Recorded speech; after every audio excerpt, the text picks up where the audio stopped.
24 বছর বয়সী বিজিবি সদস্য নাসিম মিতা নামের একটা মেয়েকে ভালোবাসত। তাদের অনেক দিনের সম্পর্ক। মিতা নাসিমকে বিয়ে করবে বলে অনেক টাকা পয়সা নিয়েছে। হঠাৎ মিতার মোবাইল নাম্বার সব কিছু বন্ধ। সে যখন বারবার কল দিচ্ছে তাকে লাইনে পাচ্ছে না। শেষ পর্যন্ত নাসিম খবর নিয়ে জানতে পারে মিতা তাদের গ্রামের বাড়ি চলে গেছে। সে যখন চাকরি থেকে 2-1 দিনের জন্য ছুটি নিয়ে মিতার গ্রামের বাড়ি গেছে। যখন গ্রামের বাড়ি যায় মিতার বাবা নাসিমকে অকথ্য ভাষায় গালাগালি করে তাকে ওখান থেকে তাড়িয়ে দেয়। সে আবার ডিউটিতে জয়েন হয়।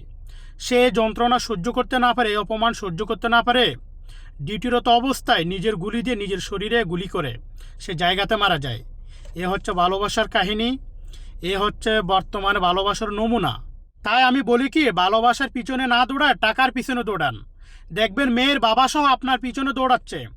অনেক প্রবাসী ভাই দেখতেছি এ প্রবাস থেকে মোবাইলের মাধ্যমে সম্পর্ক করে। মেয়ের মিষ্টি কথা কথায় সে তার যে কষ্ট অর্জিত টাকা, এত কষ্ট করে ইনকাম করতেছে, সমস্ত টাকা ওই মেয়ের পিছনে ওড়াচ্ছে, ওই মেয়েকে সে দিয়ে দিচ্ছে। শেষ পর্যন্ত সে কি করতেছে, আপনার কপালে লাত্তি মেরে অন্য ছেলের সাথে সে চলে যায়, অন্য ছেলেকে বিয়ে করে। এ হচ্ছে আমাদের বর্তমান সমাজের চিত্র। তাই যারা আমার ভিডিওটি দেখতেছেন অবশ্যই ভিডিওটি শেয়ার করে দিবেন। আসসালামু আলাইকুম।